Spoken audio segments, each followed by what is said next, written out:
اما بعد فاعوذ باللہ من الشیطان الرجیم بسم اللہ الرحمن الرحیم رب اشرح لی صدری ویسر لی امری واحلل عقدۃ من لسانی یفقہوا قولی اللہم صل علی محمد وعلی آل محمد کما صلیت علی ابراہیم وعلی آل ابراہیم انک حمید مجید اللہم بارک علی محمد وعلی آل محمد کما بارکت علی ابراہیم وعلی آل ابراہیم انک حمید مجید وصل وسلم وبارک علی جمیع الانبیاء والمرسلین وعلی ملائکتک المقربین وعلی عبادک الصالحین وعلینا معہم یا ارحم الراحمین۔ یہ ایک خاصی طویل حدیث ہے جس کا آج ہمیں مطالعہ کرنا ہے۔ اس پر جو عنوان ہے اس منتخب نصاب کے کتابچے میں، اگرچہ یہ پورا منتخب نصاب تو قرآن حکیم کے مطالعے کا ہے، اس میں صرف ایک یہ حدیث ہے جو شامل کی گئی ہے، اور اس پر عنوان قائم کیا گیا ہے حکمت دین کا ایک عظیم خزانہ۔ تو یوں سمجھ لیجئے کہ ایک خاص اعتبار سے جو مقام اور مرتبہ احادیث کے ذخیرے میں ام السنہ یعنی حدیث جبرائیل کا ہے، جس کا ہم نے پچھلے سبق میں مطالعہ کیا تھا، ایک دوسرے اور بعض اعتبارات سے اہم تر پہلو سے وہی مقام اس حدیث کو حاصل ہے، اور عجیب اس نے اتفاق ہے کہ دونوں کا مضمون تقریباً ایک ہے۔ صرف آپ یہ کہہ سکیں گے کہ ایک میں تصویر کا ایک رخ ہے اور ایک میں تصویر کا دوسرا رخ ہے، اور تصویر جو ہے ان دونوں کو ملا کر مکمل ہوتی ہے۔ اس میں 3 درجے بیان ہوئے تھے: اسلام، ایمان، احسان۔ یہاں بھی آپ دیکھیں گے کہ دین کو ایک کل کی حقیقت سے سمجھانے کے لیے نبی اکرم صلی اللہ علیہ وسلم نے اس کے 3 حصے فرمائے۔ وہ بعد میں ہم دیکھیں گے کہ وہ تصویر کا وہ کون سا رخ ہے اور یہ کون سا رخ ہے۔ دوسری مشابہت اس حدیث کے ساتھ اس حدیث کی یہ بھی ہے کہ اس میں بھی شروع میں تصویر حال، ایک ورلڈ پکچر ہے کہ جو حضور کے اور صحابہ کرام کے اس ماحول کی ہمارے سامنے آئی۔ اس سے کہیں زیادہ مفصل وہ ورلڈ پکچر الفاظ میں ماحول کا نقشہ کھینچ دینا، اور بعض پہلوؤں سے بہت ہی لطیف حقائق ہیں نفسیاتی اعتبار سے کہ جو اس حدیث میں ہمارے سامنے آتے ہیں۔ حضور صلی اللہ علیہ وسلم کی اپنی شخصیت مبارکہ اور صحابہ کرام کی شخصیت کے بعض بہت ہی اہم اور لطیف پہلو جو جماعتی زندگی کے اعتبار سے بڑے اہم ہیں، وہ اس حدیث میں ہمارے سامنے آتے ہیں۔ ایک تیسری مشابہت یہ ہے کہ وہ حدیث تو جو ہم نے اصل میں مجموعہ ہم نے زیر مطالعہ رکھا ہے، یعنی 40 نووی، اس پوری حدیث، اس طویل حدیث بھی اس میں شامل ہے اس مجموعے میں۔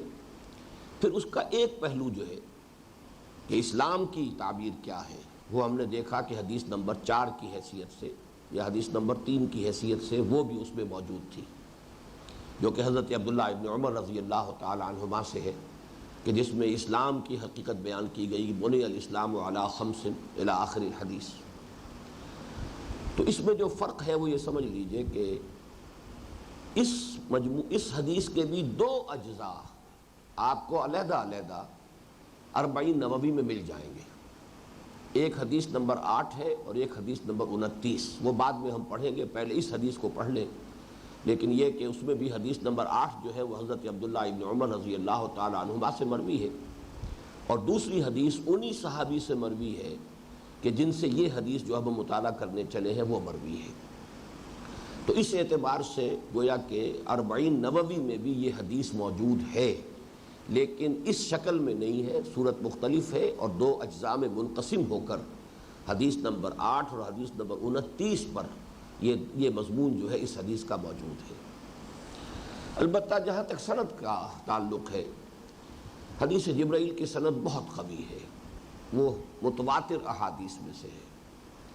اس حدیث کا معاملہ وہ نہیں ہے، اس کی وجہ خاص سمجھ میں آ جائے گی کہ یہ معاملہ ایسا ہے کہ جو حضور کا ایک خاص صحابی کے ساتھ خلوت میں پیش آیا۔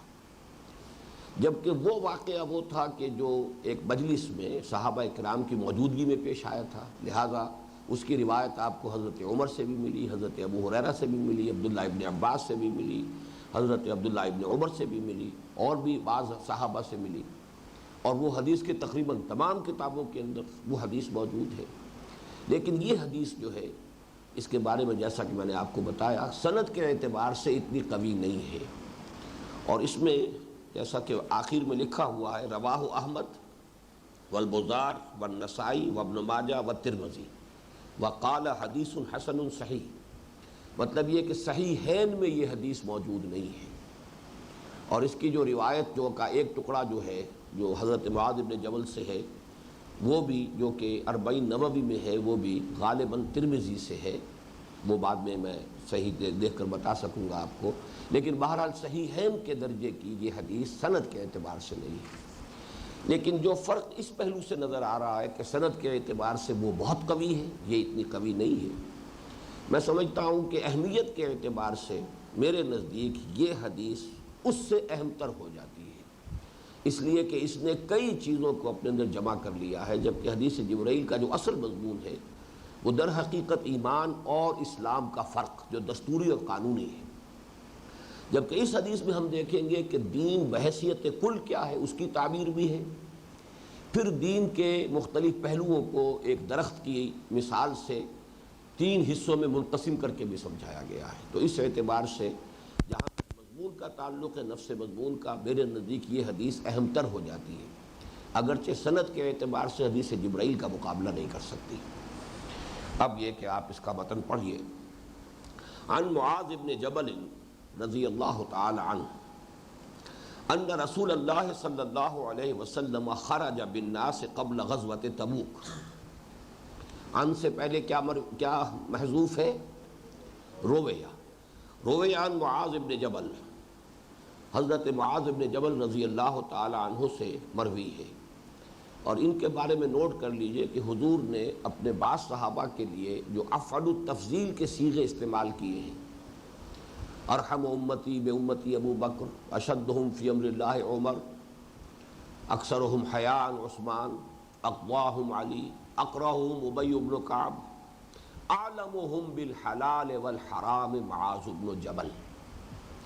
حلال اور حرام سے سب سے زیادہ واقف، یعنی فقہی جو معلومات ہے اور دین کا جو قانونی پہلو ہے اس پر خصوصی طور پر حضور نے حضرت معاذ بن جبل کو سند عطا فرمائی ہے، بلکہ اجتہاد کے موضوع پر جو حدیث ہے جو بہت ہی اہم حدیث ہے وہ بھی اصل میں حضرت معاذ بن جبل سے مروی ہے۔ حضور نے وہ بات جو ہے حضرت معاذ ہی سے دریافت کی تھی کہ جب انہیں یمن بھیجا جا رہا تھا عامل بنا کر، گورنر بنا کر، کہ وہاں معاملات جو تمہارے سامنے آئیں گے کیسے طے کرو گے؟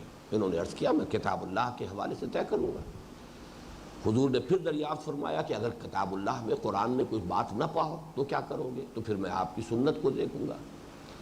پھر آپ نے فرمایا کہ اگر اس میں بھی کوئی شے تمہارے علم میں نہ ہو، تمہیں معلوم نہ ہو، تمہارے پاس نہ ہو، نہ پاؤ تم کوئی شے سنت میں، تو اس پر حضرت معاذ نے پھر فرمایا ثم اجتہدوا، پھر میں خود کوشش کروں گا۔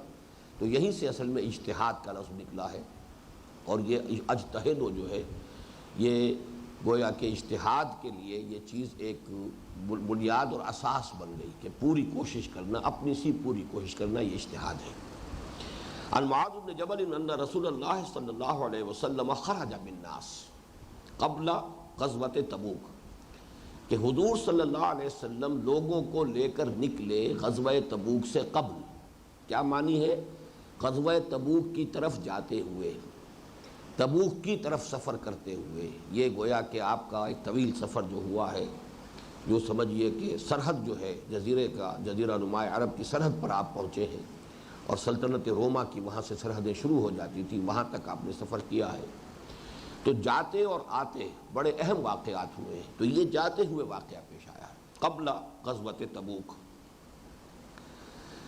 فلما ان اصبح، تو جب صبح ہو گئی، صلی بالناس صلاۃ الصبح، تو لوگوں کے ساتھ نماز پڑھی، لیکن یہ صلی بے لفظی ترجمہ ہوگا لوگوں کے ساتھ نماز پڑھی، صلی بالناس، لیکن اصل میں یہ امامت کے لیے آتا ہے۔ جب عرب کہتے ہیں کسی سے صلی بنا، اس کا مطلب ہوتا ہے آپ امامت کرائیے، یعنی لفظی ترجمہ تو ہوگا ہمارے ساتھ نماز پڑھیے، صلی بنا، لیکن اصل میں مراد کیا ہوتی ہے کہ ہماری امامت کیجئے، آپ آگے بڑھیے اور ہمیں اپنی اقتداء کا شرف عطا فرمائیے۔ فلما اصبح صلی بالناس، تو جب صبح ہو گئی تو آپ نے لوگوں کو نماز پڑھائی، صلاۃ الصبح یعنی فجر کی نماز، صبح کی نماز۔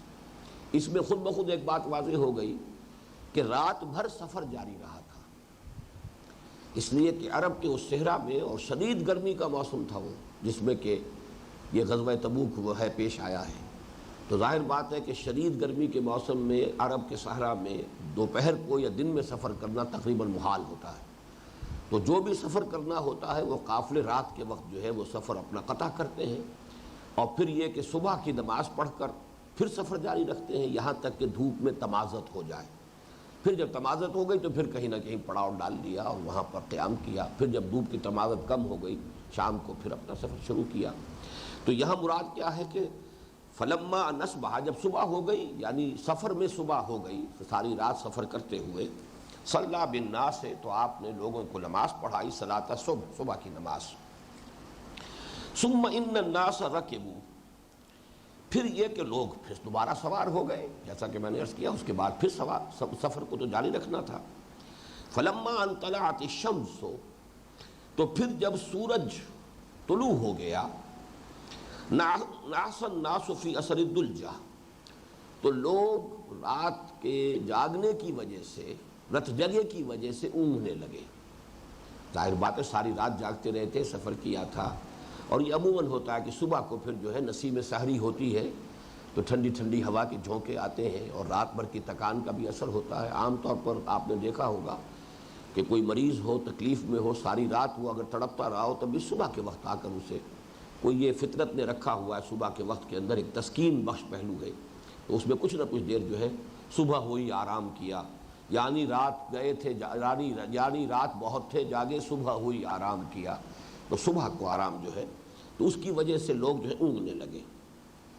وَلَزِمَ مُعَاذُ رسول اللہ صلی اللہ علیہ وسلم، لازم پکڑ لیا معاذ نے اللہ کے رسول کو صلی اللہ علیہ وسلم، یعنی حضرت معاذ جیسا کہ بعد میں جا کے معلوم ہوگا ایک خاص سوال کرنا چاہتے تھے، اور چاہتے تھے تخلیہ میں سوال کرنا، لہٰذا انہوں نے حضور کے ساتھ وہ لگے رہے کہ کوئی موقع ملے تخلیہ کے اندر کوئی سوال کرنے کا۔ لزمہ، لزوم چمٹ جانے کو کہتے ہیں، تو لزمہ معاذ رسول اللہ صلی اللہ علیہ وسلم، لازم کر لیا معاذ نے اللہ کے رسول صلی اللہ علیہ وسلم کے قرب کو، یتلو اثرہ، یہ لفظ بڑا عمدہ آ گیا، یتلو تلاوت سے ہے، یہ تلا یتلو کے معنی ہے کسی کے نقش قدم پر چلنا، تو تلاوت بھی جب ہم کرتے ہیں قرآن مجید کی تو گویا کہ ٹیکسٹ کو فالو کرتے ہیں، تو اصل میں تلا یتلو کا جو اصل مفہوم ہے ٹو فالو، کسی کے پیچھے پیچھے چلنا، because you follow the text, اور عام طور پر تو کبھی کبھی انگلی بھی ساتھ ساتھ چل رہی ہوتی ہے،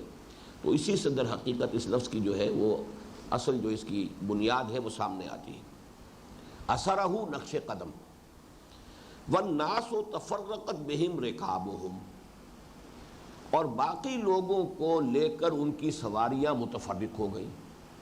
اب ظاہر بات ہے کہ جب اونٹنی کو یا اونٹ کو یہ محسوس ہوا کہ میرا جو سوار ہے وہ تو اونگ رہا ہے، تو وہ تو اس کے اپنی جی میں آیا تو ادھر کو رخ کر لیا، کہیں اگر اسے کوئی کیکر کا درخت نظر آ گیا، گویا کہ ناشتے کا امکان اسے نظر آیا کہ وہاں جا کر کچھ نہ کچھ وہ پتے کھا لے، تو اس نے ادھر کا رخ کر لیا، کسی کو کدھر طرف رخ گیا، تو گویا کہ لشکر کی فارمیشن جو ہے وہ ٹوٹ گئی، اور تفرقت بہم رکابہم، والناس تفرقت بہم رکابہم، اور لوگوں کو ان کی سواریاں لے کر منتشر ہو گئی، علی جواد الطریق، یعنی راستے کی پوری وسعت میں، جواد کہتے ہیں وسعت کو، طریق، اب یہ وادیاں ہوتی تھی نا، کوئی سڑکیں تو بنی ہوئی ہائی ویز تو تھی نہیں، وہ تو عموماً یہی ہے، اور خاص طور پر میں چونکہ گیا بھی ہوں اس راستے پر ایک مرتبہ، تبوک تک تو نہیں پہنچا تھا لیکن قریب تک ہو آیا تھا، تو وہ اصل میں سارا یہ حجاز کا علاقہ ہے اور وادیاں ہیں، ادھر بھی پہاڑ ہیں ادھر بھی پہاڑ ہیں، اسی میں سے راستے نکلتے ہیں،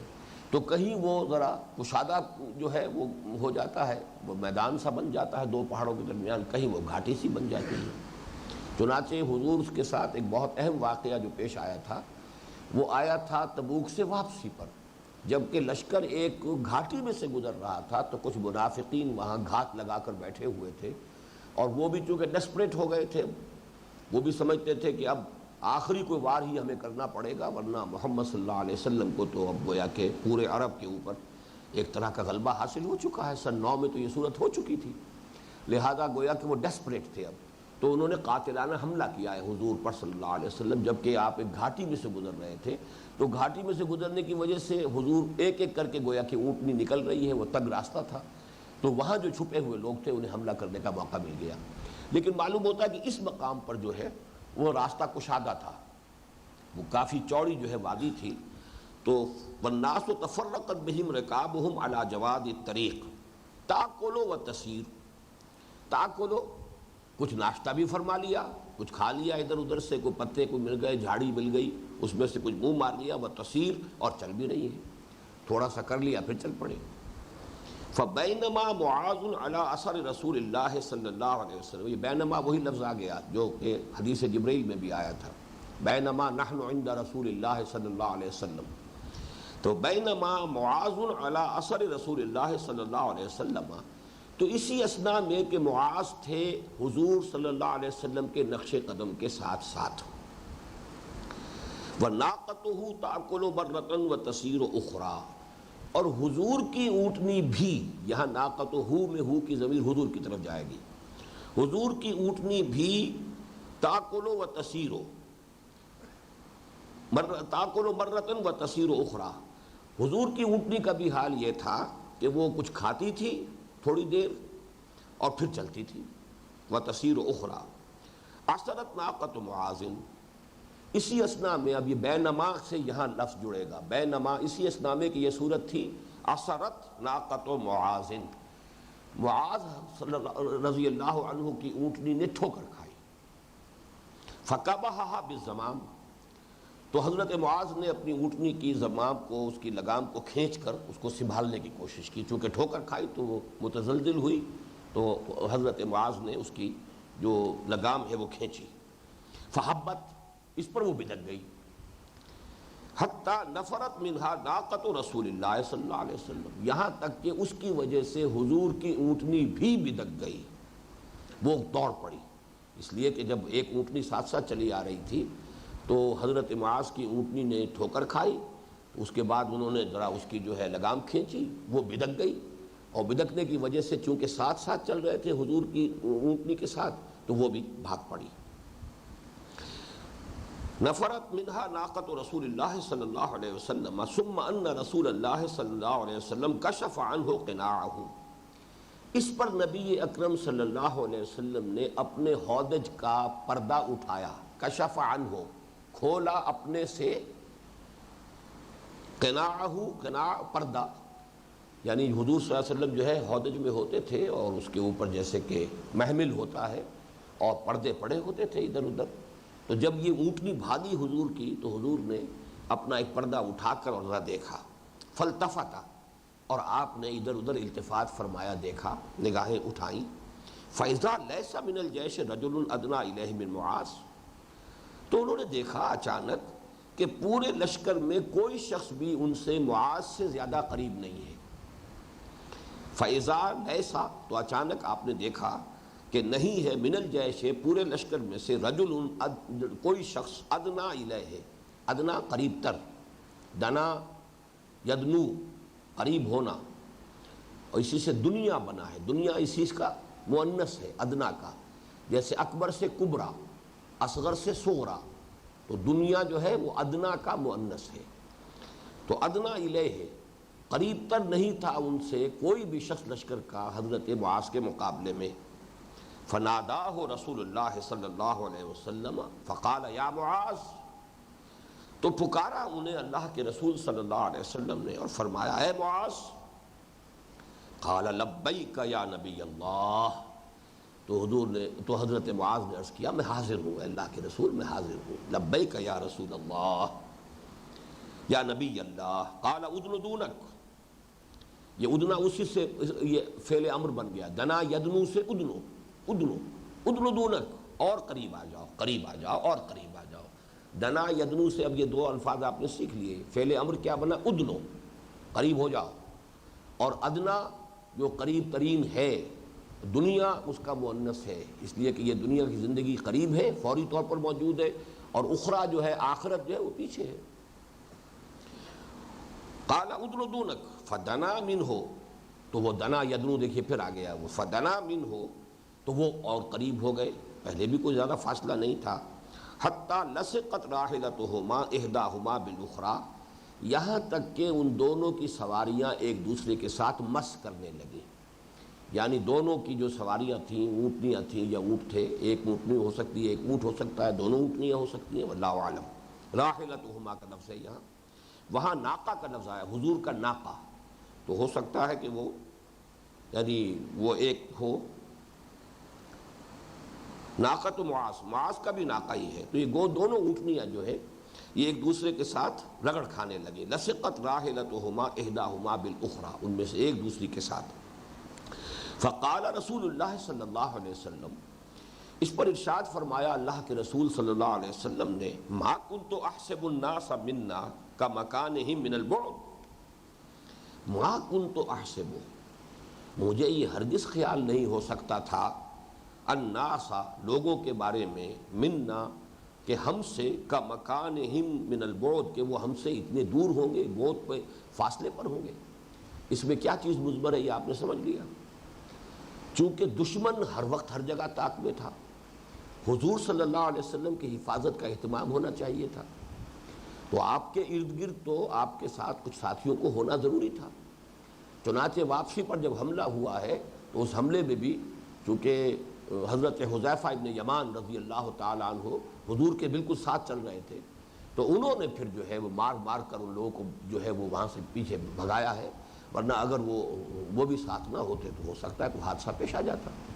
تو اس میں در حقیقت صورتحال، اور ایک اور واقعہ وہ بھی غالباً اسی سفر میں ہوا ہے کہ حضور صلی اللہ علیہ وسلم کہیں اکیلے رہ گئے تھے کسی درخت کی، کسی جھاڑی کی چھاؤں میں، اور تھی نہیں، اس سے زیادہ سایہ نہیں تھا، اس سے زیادہ کہ ایک سے زائد آدمی اس کے تحت استراحت کر سکے، تو ایک کافر کا وہاں سے گزر ہوا، اس نے حضور ہی کی تلوار جو ایک شاخ کے ساتھ آپ نے لٹکا دی تھی، حضور کی آنکھیں بند تھی، آپ سوئے ہوئے تھے، اس نے حضور کی تلوار لی اور اس کو نیام میں سے کھینچا، اس کی آواز سے حضور کی آنکھ کھلی، اب حضور لیٹے ہوئے ہیں اور اس کافر کے ہاتھ میں تلوار بھی ہے، کھڑا ہوا بھی ہے، تو اس نے پوچھا، اے محمد اب بتاؤ تمہیں کون مجھ سے بچا سکتا ہے؟ حضور نے فرمایا اللہ، اللہ بچا سکتا۔ تو اس پر ایسا روب طاری ہوا اس شخص پر کہ اس کے ہاتھ سے تلوار گر گئی۔ اب حضور نے اٹھائی اور حضور نے فرمایا اب تم بتاؤ تمہیں مجھ سے کون بچا سکتا ہے؟ یعنی تمہارے خیال میں کوئی اور ہستی ہے، کوئی لات، عزیٰ، منات، کوئی حبل، کوئی ہے؟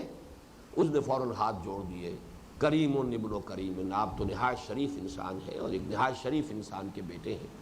تو حضور نے اس کو معاف کر دیا اور کہا کہ دیکھو ایک عہد کرو مجھ سے کہ اب کبھی مسلمانوں کے خلاف جنگ نہیں کرو گے۔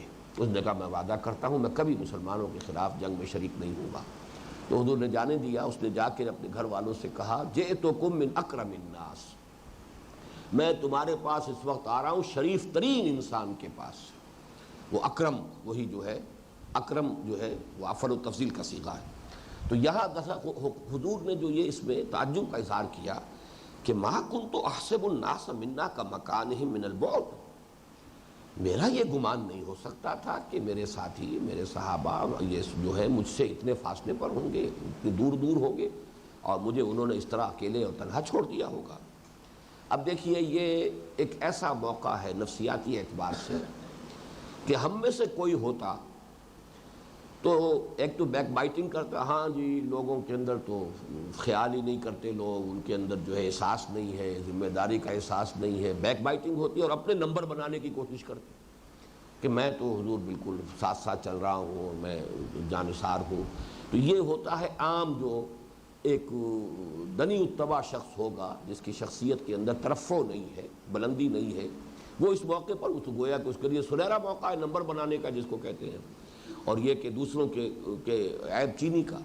لیکن حضرت معاذ کا طرز عمل کیا ہے؟ اپولوجیٹک، لوگوں کی طرف سے گویا کہ معذرت حضرت معاذ پیش کر رہے ہیں۔ فقال معاذ، تو حضرت معاذ نے عرض کیا یا نبی اللہ ناس الناس فتفرقت به رکابہم، لوگ اونگ گئے ہیں لہٰذا ان کی سواریاں ان کو لے کر متفرق ہو گئی ہیں، ترتع و تسیر، و کچھ چر چگ بھی لیتی ہیں اور چلتی بھی ہیں۔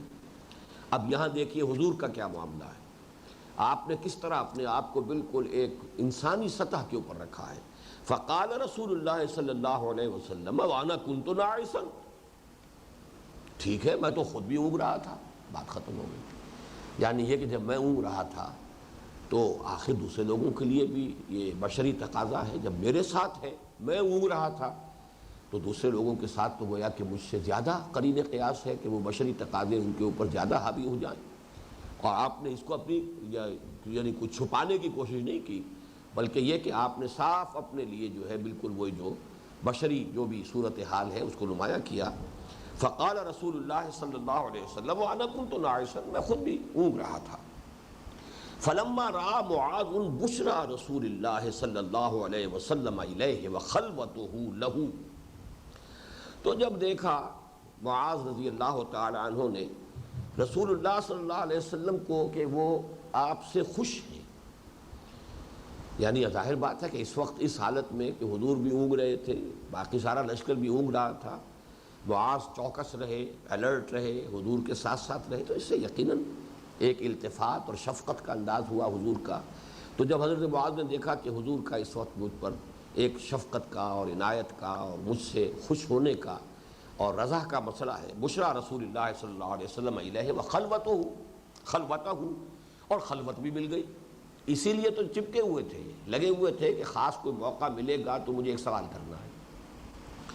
قال یا رسول اللہ اذن لی، تو انہوں نے عرض کیا اللہ کے رسول مجھے ایک اجازت دیجئے، اسألک عن کلمۃ، کہ میں آپ سے ایک ایسی بات کے بارے میں پوچھوں قد امرضتنی واسقمتنی واحزنتنی، میں ایک ایسے مسئلے کے بارے میں آپ سے پوچھنا چاہتا ہوں، ایک ایسی چیز کے بارے میں آپ سے سوال کرنا چاہتا ہوں، آپ اجازت دیں.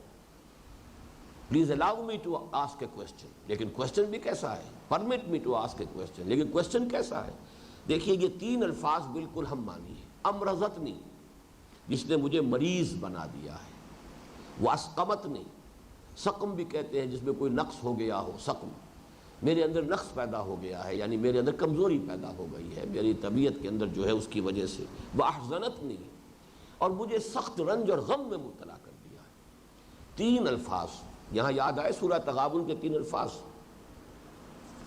وَإِن تَعْفُوا وَتَصْفَحُوا وَتَغْفِرُوا فَإِنَّ اللَّهَ غَفُورٌ رَحِيمٌ، وہ بھی تقریباً ہم مانی، اگر تم معاف کر دیا کرو اور درگزر سے کام لیا کرو اور لوگوں کی خطائیں جو ہے ان کے اوپر پردے ڈالا کرو.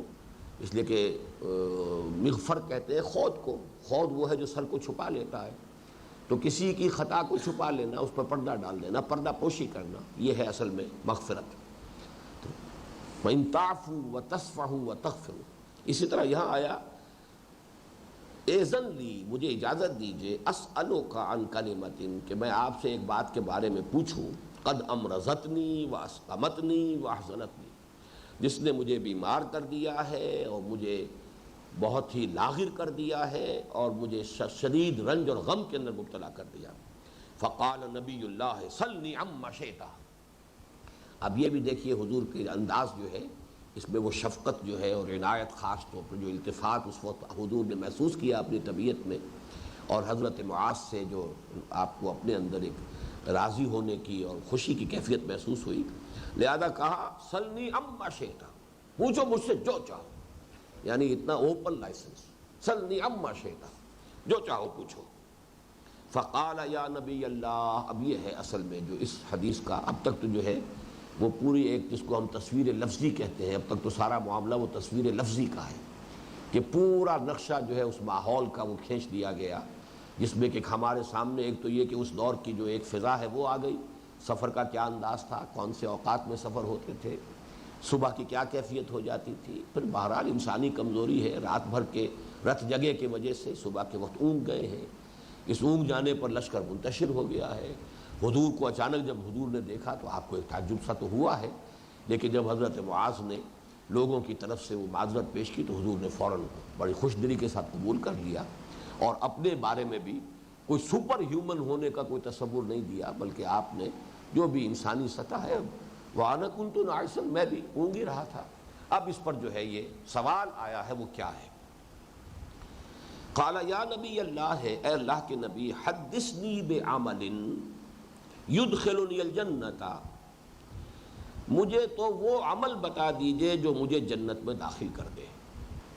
لا اسألک عن شیء غیرہا، میں اس کے سوا آپ سے کوئی چیز نہیں پوچھنا چاہتا. بلکہ یہی روایت جو ہے حضرت معاذ بن جبل سے، مختصر روایت، یہ 40 نووی میں موجود ہے نمبر 29 پر. اس میں اضافی الفاظ ہیں، یدخلنی الجنہ ویباعدنی من النار، مجھے وہ عمل بتا دیجئے جو مجھے جنت میں داخل کر دے اور جہنم سے، آگ سے دور کر دے. لا اسألک عن شیء غیرہا، میں اس کے سوا اور کوئی بات نہیں پوچھنا چاہتا. اب اس میں دیکھیے دو باتیں ہیں. پہلی بات تو یہ کہ اصل دھن کس بات کی سوار ہونی چاہیے انسان کو. یہ ہے ہمارے سوچنے کی بات کہ یہ ٹھیک ہے کہ ایک دھن یہ بھی ہوتی ہے دین قائم ہو جائے، دین کی جد و جہد ہے، بھاگ دوڑ ہے، ہماری محنت کے نتیجے نکل رہے ہوں، یہ بھی دھن سوار ہوتی ہے، یہ بھی اچھی دھن ہے. لیکن یہ تابع رہنی چاہیے. اصل دھن ہونی چاہیے کہ دوزخ سے بچنا ہے اور جنت میں اللہ تعالیٰ اپنے فضل و کرم سے داخل کر دے. یہ اگر دھن نہیں ہے، کوئی اور دھن چاہے کتنی ہی اچھی ہو، کتنی ہی مطلوب ہو، کتنی ہی محمود ہو، اگر کوئی اور شے دھن کی حیثیت سے سوار ہو گئی ہے تو گویا کہ ایک درجے ہم نیچے ہیں، حقیقت سے پیچھے ہیں. اسی کو میں بیان کیا کرتا ہوں کہ جماعتوں کے ضمن میں جب نصب العین کا لفظ آتا ہے تو نصب العین میں سوائے اگر ہو، ہم نے اپنی تنظیم اسلامی میں تو نصب العین کی دفعہ رکھی ہی نہیں، لیکن یہ کہ نصب العین جس پر کہ نگاہ ٹکی ہوئی ہو، اگر نصب العین کوئی ہو سکتا ہے تو وہ صرف ایک شے ہونی چاہیے، اور وہ ہے آخرت کی فلاح اور اللہ کی رضا. اس میں دنیا میں دین کا غلبہ بھی نصب العین میں شامل نہیں ہے. اس کو جب نصب العین بنا لیا جاتا ہے تو پھر بائی ہک اور بائی کروک، پھر آدمی جو ہے سیدھے راستے سے نہیں، سیدھے راستے سے اگر گھی نہیں نکلتا تو ٹیڑھی انگلیوں سے نکالو، بائی ہک اور by crook I have to reach that place. تو یہ چیز در حقیقت تو یہ نظری طور پر یہی سب سے بڑی غلطی ہے کہ چنانچہ جماعت اسلامی کے دستور میں یہ الفاظ ہیں کہ ہمارا نصب العین آخرت میں اللہ کی رضا اور دنیا میں دین کا غلبہ ہے. یہ میرے نزدیک غلطی ہے. نصب العین کی دفعہ میں سوائے اس کے کچھ شامل نہیں ہونا چاہیے. دین کے غلبے کی جد و جہد فرائض میں داخل ہے. فرض نماز ہے، نماز نصب العین تو نہیں ہے نا. فرض روزہ ہے، روزہ نصب العین تو نہیں ہے. فرض زکوٰۃ ہے، زکوٰۃ نصب العین نہیں ہے. فرض حج ہے، حج نصب العین نہیں ہے. تو یا تو یہ ہو گیا ہے کہ لوگوں نے اس کو فرائض کی فہرست سے بھی خارج کر دیا کہ وہ فرض ہی نہیں رہا، اقامت دین کی جد و جہد فرض ہی نہیں. ایک تو کب یہ ہوئی، یہ تفریط ہو گئی، اور افراط کیا ہوا کہ اس کو نصب العین کا درجہ دے لیا. تو دونوں چیزیں غلط ہیں. ایک افراط ہے، ایک تفریط ہے. ایک میں بہت آگے بڑھ جانا ہے اور ایک میں اس سے اصل مقام سے بھی نیچے گرا دینا ہے. نصب العین صرف آخرت کی فلاح اور نجات اور اللہ کی رضا. نصب العین اس کے سوا کچھ نہیں ہونا چاہیے. ہاں اقامت دین کی جد و جہد فرض ہے، جیسے نماز فرض ہے، نماز کے لیے وضو شرط ہے، اسی طریقے سے اقامت دین کی جد و جہد کے لیے جماعت کا التزام شرط ہے، ورنہ ہو ہی نہیں سکتا. تو یہ اس طریقے سے چین بن جائے گی. لیکن یہ کہ اس کے لیے یہ جو یہاں پر جو خاص بات تھی کہ انہوں نے جو تین چیزیں کہیں، قد امرضتنی و اسقمتنی و احزنتنی، وہ کیا چیز ہے؟ چیز صرف یہ ہے کہ حدثنی بعمل، مجھے وہ عمل بتا دیجئے، یدخلنی الجنت، جو مجھے جنت میں داخل کر دے. اور جیسا کہ میں نے عرض کیا دوسری روایت میں اضافی الفاظ ہیں، ویباعدنی من النار، اور مجھے آگ سے دور کر دے. لا اسألک عن شیء غیرہا، اس میں بھی نوٹ کیجئے کیا بات آ رہی ہے. حضور نے تو کھلا دیا ہے، کھلا چوائس دیا، جو چاہو پوچھو. لیکن ان کے نزدیک 100 سوالوں کا ایک سوال ہے ہی یہ. باقی وہ فرما رہے ہیں، عرض کر رہے ہیں حضور سے کہ میں اس کے سوا اور کچھ نہیں پوچھنا چاہتا، مجھے تو ایک ہی دھن سوار ہے، اور وہ دھن اس طرح سوار ہے کہ قد امرضتنی و اسقمتنی و احزنتنی. دوسری بات جو یہاں قابل غور ہے، حضرت معاذ بن جبل صحابی ہیں، اور صحابی بھی چوٹی کے صحابی ہیں. میں آپ کو بتا چکا ہوں چند صحابہ ہیں جن کے بارے میں افعل التفضیل کا صیغہ آیا احادیث میں. میں آپ کو بتا چکا ہوں، ارحم امتی بے امتی ابو بکر، اشدہم فی امر اللہ عمر، اکثرہم حیاء عثمان، اقضاہم علی، اقرأہم ابی بن کعب، اسبقہم لہجۃ ابو ذر، عالمہم بالحلال والحرام معاذ بن جبل. میرے علم کی حد تک اور کسی کے لیے یہ افعال التفضیل کا صیغہ نہیں آیا. تو گویا کہ چوٹی کے ان 7 صحابہ میں سے ہو گئے، اور نہیں تو زیادہ چلیے 20-25 صحابہ میں سے ہوں گے، لیکن ان کو بھی فکر دامنگیر ہے. اس کا کنٹراسٹ ببی تفاوت رہ از کچھ آستاب کجا، ہم نسلی اسلام کے اوپر بھی جنت کے ٹھیکیدار ہیں. جنت تو گویا کہ ہماری موروثی جو ہے، جاگیر ہے، وہ تو ہمیں ملنی ہی ملنی ہے کچھ بھی ہو جائے، اور وہ بھی صرف موروثی اسلام کی بنیاد پر. نہ اس کے لیے کوئی اثار ہے، نہ اس کے لیے کوئی قربانی ہے، نہ اس کے لیے کوئی جاں فشانی ہے، نہ اس کے لیے کوئی سرفروشی ہے.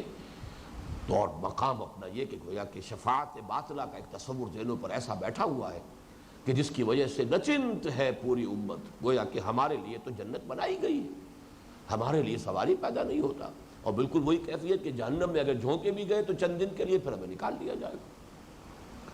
لن تمسنا النار الا ایام معدودہ، وہی جو عقیدہ، غلط عقیدہ اور وشفل تھنکنگ، امانی جو بنی اسرائیل کے تھے، یہود کے تھے، وہی ہمارے اندر پیدا ہو چکے ہیں. تو یہ نقطہ بہت نوٹ کرنے کا ہے کہ حدثنی بعمل یدخلنی الجنہ، مجھے بتائیے وہ عمل جو مجھے داخل کر دے جنت میں، اور اضافی الفاظ وَيُبَاعِدُنِي مِنَ النَّارِ، اور مجھے دور کر دے جہنم سے. لا أسألك عن شيء غيرها، میں اس کے سوا آپ سے اور کچھ نہیں پوچھنا چاہتا. قال نبی اللہ صلی اللہ علیہ وسلم، اس پر دیکھیں تحسین فرمائی ہے اللہ کے رسول صلی اللہ علیہ وسلم نے. بخن بخن بخن بخن، یہ تحسین کا کلمہ ہے عربی زبان میں. بہت اچھا بہت اچھا. لیکن میں یہ بھی بتایا کرتا ہوں کہ ہم بھی کہتے ہیں بہت خوب بہت خوب، تو بہت کا بے لے لیجئے، خوب کا خے لے لیجئے، تو یہ بخ بن گیا. بہت خوب سے گویا کہ اس کے انیشیلز بن گئے بخن بخن، بہت خوب بہت خوب. لقد سألت بعظیم، لقد سألت بعظیم ثلاثا، تم نے اے معاذ یقیناً بہت بڑی بات پوچھی ہے. تم نے اے معاذ یقیناً بہت بڑا سوال کیا ہے. یقیناً تم نے اے معاذ بہت وہی بات پوچھی ہے جو پوچھنے کی ہے، وہی سوال کیا ہے جو کرنے کا ہے. ثلاثا، 3 مرتبہ. لقد سألت بشيء عظیم، لقد سألت بعظیم، لقد سألت بعظیم. تم نے معاذ، اب یہ شاباش دینے کا انداز ہے. یہ بھی یعنی کسی بھی استاذ کے لیے، مربی کے لیے، اپنے کسی شاگرد کے لیے شاباش کا انداز جو ہوتا ہے وہ بھی بہت اہم ہوتا ہے، ان کی حوصلہ افزائی ہوتی ہے. ثلاثا وَإِنَّهُ لَيَسِيرٌ عَلَى مَنْ أَرَادَ اللَّهُ بِهِ الْخَيْرِ، اور یہ یقیناً بہت آسان ہے مگر کس کے لیے؟ جس کے لیے اللہ تعالیٰ نے خیر کا ارادہ کر لیا. اب اس میں یہ ہے کہ کسی کو بھی اپنے کسی عمل پر ناش نہیں ہو جانا چاہیے. اگر کوئی کسی شخص کو خیر جو آگے آئے گا کہ وہ خیر کیا ہے اور وہ عمل کیا ہے، اس کی توفیق مل رہی ہو تو سوچنا یہ چاہیے کہ یہ صرف اللہ کی طرف سے ہے، یہ مجھے اللہ تعالیٰ کے فضل سے حاصل ہوا ہے، اس میں میرا کوئی کمال نہیں ہے. انہ لیسیر علی من اراد اللہ بہ الخیر، وہ یقیناً بہت آسان ہے، بہت ہلکا ہے ایسے شخص کے لیے جس کے لیے اللہ تعالیٰ نے خیر کا ارادہ کر لیا ہو. فلم يحدثه بشيء الا قاله 3 مرات حرصا لكي ما يتقنه عنه، تو کوئی بات حضور نے نہیں ارشاد فرمائی حضرت معاذ سے مگر یہ کہ اسے 3 مرتبہ دہرایا. ہر کلمے کو 3 مرتبہ آپ نے تکرار کے ساتھ. حالانکہ عام مجالس میں تو ہم اس کا یہ سبب سمجھتے ہیں کہ ایک مجمع بیٹھا ہوا ہے اور کوئی لاؤڈ سپیکر تو ہے نہیں، تو حضور داہنی طرف رخ کر کے فرماتے تھے، پھر یہ کہ سامنے رخ کر کے فرمایا تاکہ اب جو سامنے بیٹھے ہوئے لوگ ان کو سمجھ میں آ جائے، پھر بائیں طرف رخ کر کے اسی کو دہرایا تاکہ بائیں ہاتھ والوں کی سمجھ میں بھی آ جائے. لیکن یہاں نوٹ کیجئے، چونکہ آدمی ایک ہی ہے، کوئی مجمع نہیں ہے، تو یہاں تکرار کیوں ہو رہی ہے؟ اس کی وجہ جو ہے بیان کی گئی. حرصا لکی ما یتقنہ عنہ، اس لالچ میں، اس خواہش میں کہ وہ الفاظ حضرت معاذ کو جو کہ تو یاد ہو جائیں حضور صلی اللہ علیہ وسلم کے، تاکہ ان میں کوئی رد و بدل نہ ہو، اور وہ الفاظ جو ہیں جو کہ تو امت کو منتقل ہو جائیں. اس لیے کہ اب جو جوابات آ رہے ہیں، ایک جواب آپ نے دیا، پھر خود آپ مزید کچھ فرمائیں گے، تو یہ ہے اصل میں کہ جو حکمت دین کا ایک بہت عظیم خزانہ ہے. اللہ تعالیٰ مجھے اور آپ کو اس سے بہتر انداز میں مستفید ہونے کی توفیق عطا فرمائے. یا نبی اللہ حدثنی بعمل یدخلنی الجنہ لا اسألک عن شیء غیرہ، جس پر کہ حضور صلی اللہ علیہ وسلم نے انہیں شاباش دی. لقد سألت بعظیم، 3 مرتبہ آپ نے یہ الفاظ دہرائے. اور پھر بخن بخن بخن، بہت عمدہ، بہت خوب، بہت اچھا.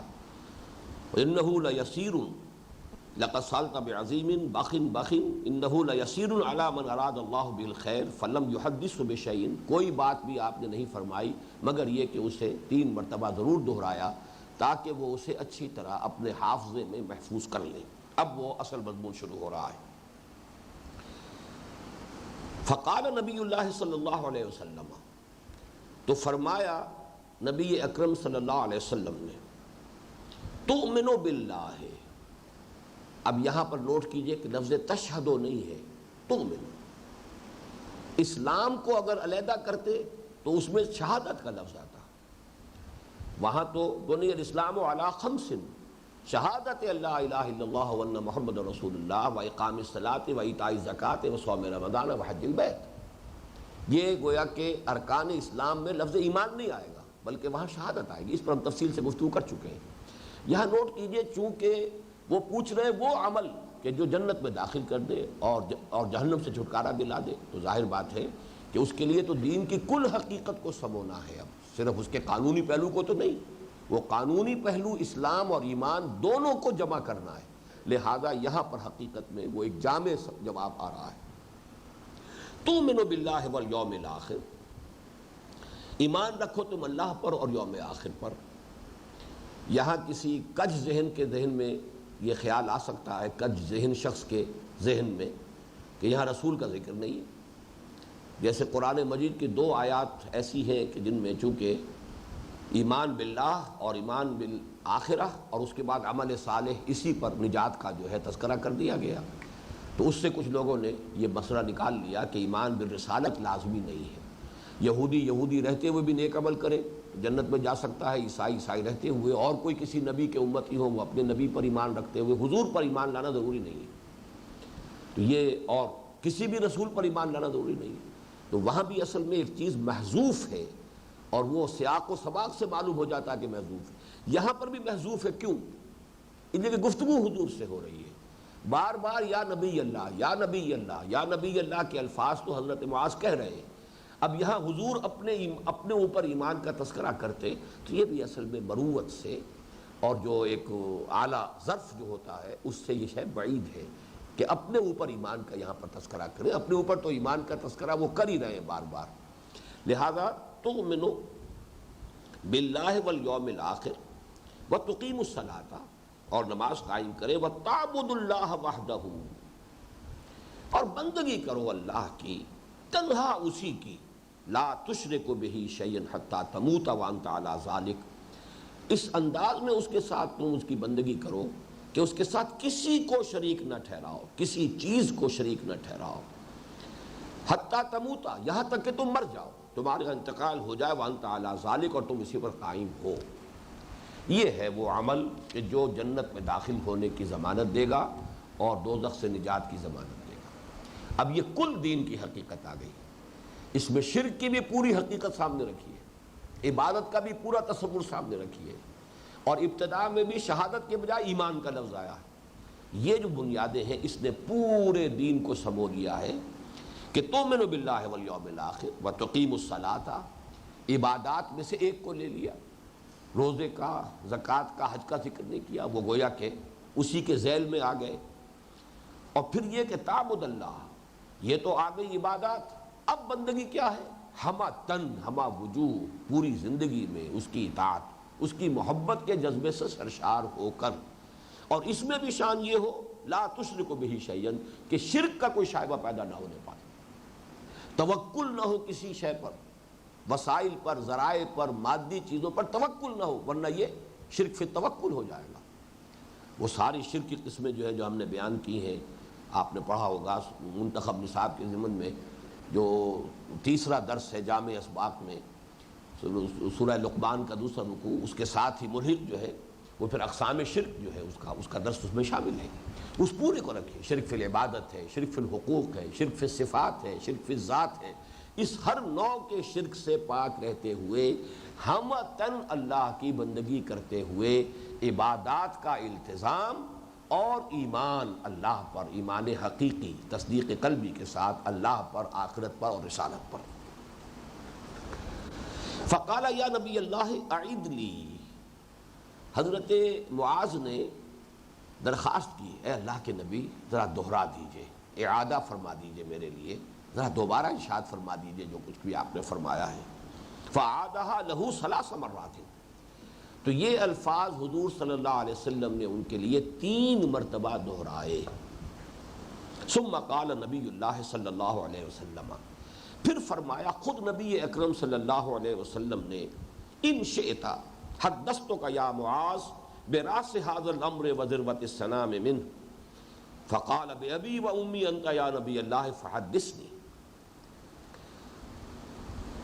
ثم قال نبی اللہ صلی اللہ علیہ وسلم، پھر فرمایا اللہ کے نبی صلی اللہ علیہ وسلم نے، ان شئت حدثتک یا معاذ، اے معاذ اگر تم چاہو تو میں تمہیں یہ بھی بتاؤں براس هذا الامر، کہ اس معاملے کی جڑ کیا ہے، وذروۃ السنام، اور اس کی چوٹی کیا ہے۔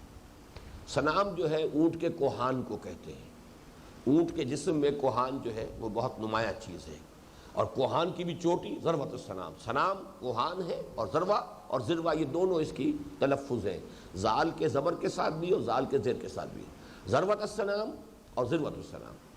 تو میں تمہیں بتاؤں کہ اس کی جڑ کیا ہے اور اس کی چوٹی کیا ہے۔ وہ روایت جو ہم پڑھیں گے حضرت معاذ بن جبل ہی سے وہ روایت بھی ہے، وہ ترمذی شریف کی روایت ہے، اور اس میں وہ جو کہ 40 نووی میں شامل ہے، بعد میں ہم پڑھیں گے اس کو، اس میں یہاں ایک لفظ کا اضافہ ہے کہ ان حدثتک یا معاذ براس هذا الامر وعمودہ وذروۃ السنام منہ، اسی لیے میں جب پڑھ رہا تھا تو منہ کا لفظ میری زبان سے نکل گیا، اس متن میں وہ نہیں ہے، منہ کے لفظ نہیں ہے۔ اے معاذ اگر تم چاہو تو میں تمہیں یہ بتاؤں کہ ہمارے اس دین کا، ہمارے اس معاملے کا، امر جو ہے بہت جامع لفظ ہے، ہمارا یہ معاملہ، ہماری یہ چیز، ہمارا یہ دین، ہمارا یہ طریقہ، ہماری یہ شریعت و طریقت، یہ سارے الفاظ جمع کر دیجئے، امر کے اندر سب آ جائیں گے۔ تو میں تمہیں بتاؤں براس هذا الامر، راس سر کو بھی کہتے ہیں اور راس بنیاد کو بھی کہتے ہیں، راس هذا الامر وذروۃ السنام، اور اس کی چوٹی۔ چونکہ دوسری حدیث میں تیسرا لفظ درمیان میں عمود ہی، عمود کہتے ہیں ستون کو، تو ستون کے نیچے بنیاد ہوتی ہے، اوپر چھت ہوتی ہے، یا درخت کی مثال کہ درخت کی ایک جڑ ہے جو زیر زمین ہے، اور درخت کا ایک تنا ہے، اور تنے کے اوپر جو ہے پھر وہ شاخیں ہیں، پتے ہیں، اگر وہ پھلدار درخت ہے تو پھل وہیں لگے گا، پھولدار پودا ہے تو پھول وہیں لگے گا، تو جس کو برگ و بار کہتے ہیں، پتے اور جو اس کا پھل ہے وہ اوپر کے حصے میں آتا ہے، وہ چوٹی پر آتا ہے، تنا جو ہے وہ در حقیقت اس کو سپورٹ کر رہا ہے، اٹھائے ہوئے ہیں، اور نیچے جو ہے وہ جڑ ہے۔ تو یہ 3 حصوں میں تقسیم کر کے نبی اکرم صلی اللہ علیہ وسلم نے دین کی کل حقیقت کو بیان فرمایا۔ فقال، انہوں نے، حضور نے فرمایا اگر تم چاہو تو میں یہ بھی بتاؤں۔ تو میرے عام طور پر پھر جو الفاظ ہوتے ہیں اس مقام پر کئی مرتبہ درس دیا ہے کہ معلوم ہوتا ہے کہ حضور کا دریائے سخاوت جوش میں ہے، کیونکہ پہلے الفاظ آ چکے ہیں کہ حضرت معاذ نے دیکھا کہ حضور مجھ سے اس وقت خوش ہے، آپ کی شفقت ہے، عنایت ہے، آپ اس وقت مجھ سے راضی ہیں، تبھی آپ کو موقع ملا، خلوت بھی ہے تو آپ نے وہ سوال کر لیا۔ نہ معلوم کب سے اپنے دل میں لیے بیٹھے ہوں گے کہ میں یہ سوال کروں حضور سے، اور کروں ایسے موقع پر کہ جبکہ بالکل انڈیویجول گفتگو ہو رہی ہو، پی پی کال ہو رہی ہو، کوئی اور نہ ہو، ذاتی طور پر میں سوال کروں اور حضور مجھے جواب دیں۔ وہ سوال بھی کیا تھا کہ جو ہر انسان کو، ہر مسلمان کے سامنے ہونا چاہیے، لیکن اب حضور نے اس سے آگے بڑھ کے فرمایا اگر تم چاہو تو میں تمہیں یہ بھی بتاؤں کہ یہ جو میں نے تمہیں کل دین کی حقیقت کو ایک عبارت میں سمو دیا، اب اس کے حصے بھی ہیں، اور ان حصوں کی آپس میں ریلیٹیو امپورٹنس کیا ہے، لاجیکل ان کے درمیان ریلیشن شپ کیا ہے، اگر تم چاہو تو میں تمہیں یہ بھی بتاؤں۔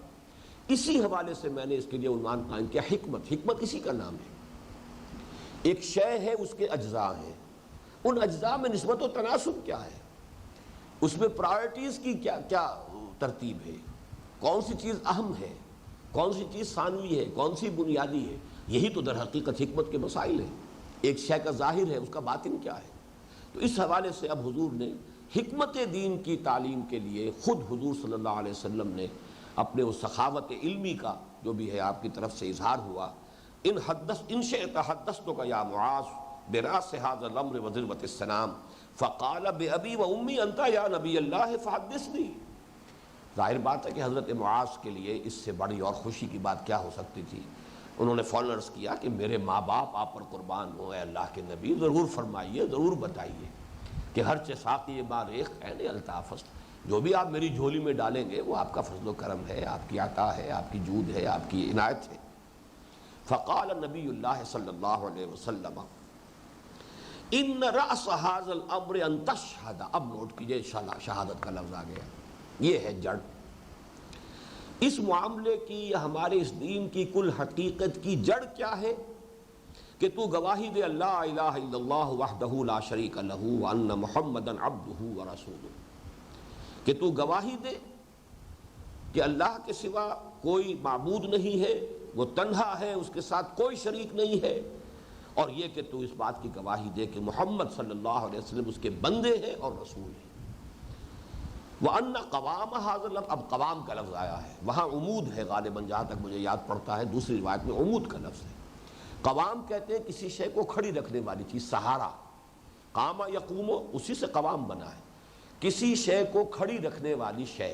ظاہر بات ہے درخت کے اندر وہ قوام کیا ہے؟ وہ اس کا تنا ہے. چھت کے لیے قوام کیا ہے؟ اس کے ستون ہیں، پلرز ہیں، جس کے اوپر یہ ساری عمارت کھڑی ہوئی ہے. درمیان میں یہ سب جو ہے برک ورک ہے، لیکن اصل جو ہے عمارت وہ تو پوری پلرز کے اوپر آج کل بنتی ہے. تو قوام وہ ہے کہ جو سپورٹ کر رہا ہو کسی شے کو، کسی چیز کو اٹھائے ہوئے ہو. وَأَنَّ قَوَامَ هَذَا الْأَمْرِ إِقَامُ الصَّلَاةِ وَإِيتَاءُ الزَّكَاةِ. اس معاملے کے لیے سہارا، اس کو کھڑا رکھنے والی شے، اس دین کے درخت کا، شجرہ طیبہ کا جو تنا ہے وہ کیا ہے؟ نماز کا قائم کرنا اور زکوٰۃ کی ادائیگی. وَأَنَّ ذِرْوَةَ السَّنَامِ مِنْهُ، اور اس کی چوٹی الجہاد فی سبیل اللہ، وہ ہے جہاد فی سبیل اللہ. اب یہاں دیکھیے، اس کو کوریلیٹ کیجئے وہ جو حدیث جبرائیل کے ساتھ جو احسان کے درجے میں آیا تھا، اور میں نے آپ کو نوٹ کرا دیا تھا کہ حضرت عمر رضی اللہ تعالیٰ عنہ کی روایت میں تو چونکہ ایک لفظ آیا ان تعبد اللہ کانک تراہ، اور ہمارے ذہنوں میں عبادت کا تصور نماز روزہ تک محدود ہے، اس لیے وہ سارا تصوف کے کوچے کے اندر جو ہے وہ معاملہ جو ہے ان چیزوں کے ساتھ منسلک ہو کر رہ گیا. جبکہ یہاں وہ لفظ آ گیا، وہاں پر بھی ایک روایت میں ہے ان تعمل للہ کانک تراہ، ان تخشع للہ کانک تراہ، ان تعبد للہ کانک تراہ فإن لم تکن تراہ فإنہ یراک. یہاں جو ہے لفظ آ گیا جہاد فی سبیل اللہ، اس کی چوٹی جہاد فی سبیل اللہ ہے. بس یہ شے جو ہے اس کو اچھے طریقے سے سمجھ لینے کی ضرورت ہے. دین کا پورا ڈھانچہ، اس میں نماز، روزہ، حج، زکوٰۃ. اب جو ہم نے ایک سہ منزلہ عمارت کبھی بنائی تھی، نقشہ بنایا تھا، نیچے شہادت، اور شہادت کے نیچے جائے گا ایمان. شہادت جو ہے وہ گویا کہ پلنتھ لیول ہے، اس کے اوپر 4 ستون کھڑے ہیں، ستونوں کے اوپر اسلام آ گیا. لیکن اس سے اوپر 2 منزلیں ہیں، شہادت علی الناس یا تبلیغ اور اقامت دین. ان دونوں کے لیے جد و جہد کا نام جہاد ہے. اس لیے کہ دعوت و تبلیغ ہے، امر بالمعروف و نہی عن المنکر ہے، چاہے کچھ بھی آپ اس میں کر رہے ہیں. شہادت علی الناس کے لیے جو جد و جہد، جو کوشش کر رہے ہیں، دامے درمے سخنیں کر رہے ہیں، قلم سے کر رہے ہیں، زبان سے کر رہے ہیں، ہاتھ سے کر رہے ہیں، یہ ساری کی ساری جو ہے وہ دعوت و تبلیغ کے لیے، اس کے بعد اقامت دین اور دین کے غلبے کے لیے. ان دونوں کی جد و جہد کا، ان دونوں مرحلوں کی جو جد و جہد ہے، سعی ہے، اس کا جامع عنوان جہاد فی سبیل اللہ. وہ جہاد مکے میں جو ہو رہا تھا وہ دعوت و تبلیغ اور نصیحت، تلقین، وعظ، اور یہ کہ ریزسٹنس، کہ جو بھی پرسیکیوشن ہو رہی ہے، جو بھی تکلیفیں جھیلنی پڑ رہی ہیں ان کو برداشت کرنا، صبر، یہ وہاں ہو رہا تھا. لیکن یہ کہ مدینے میں آ کر پھر اس میں ایک اقدام، ایک چیلنج کرنے کا مرحلہ، پھر اس میں قتال کا مرحلہ بھی آ گیا. تو وہ ساری چیزیں یہاں پر آ جائیں گی جہاد فی سبیل اللہ میں. تو گویا کہ 3 حصوں میں حضور نے یہاں تقسیم کر کے بتایا. اب دیکھیے پہلے جو الفاظ آئے تھے اس میں قوام کا لفظ نہیں تھا. ان شئت حدثتک یا معاذ براس الامر ھذا الامر وذروۃ السنام. لیکن اب جب آپ نے بیان فرمایا تو وہ تیسری چیز بھی آ گئی. دوسری روایت میں اس کا ذکر پہلے ہی موجود ہے. تو یہاں پر فرمایا ان راس ھذا الامر، ان راس ھذا الامر تشہد لا الہ الا اللہ وحدہ لا شریک لہ. یہ تو پلنتھ لیول آ گیا. وان محمدا عبدہ ورسولہ.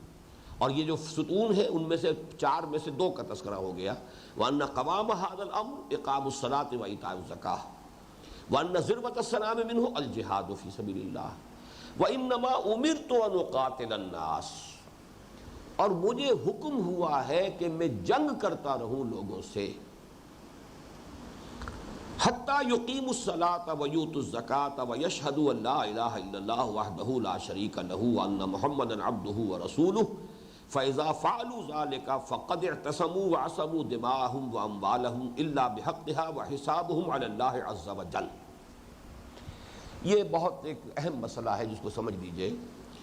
یہاں پر اب لفظ واضح آ گیا قتال کا، انما امرت، مجھے حکم ہوا ہے کہ میں لوگوں سے جنگ جاری رکھوں یہاں تک کہ وہ نماز قائم کریں اور زکوٰۃ ادا کریں اور شہادت دے کہ اللہ کے سوا کوئی معبود نہیں، وہ تنہا ہے، اس کے ساتھ کوئی شریک نہیں، اور یہ کہ محمد صلی اللہ علیہ وسلم اس کے بندے اور رسول ہیں۔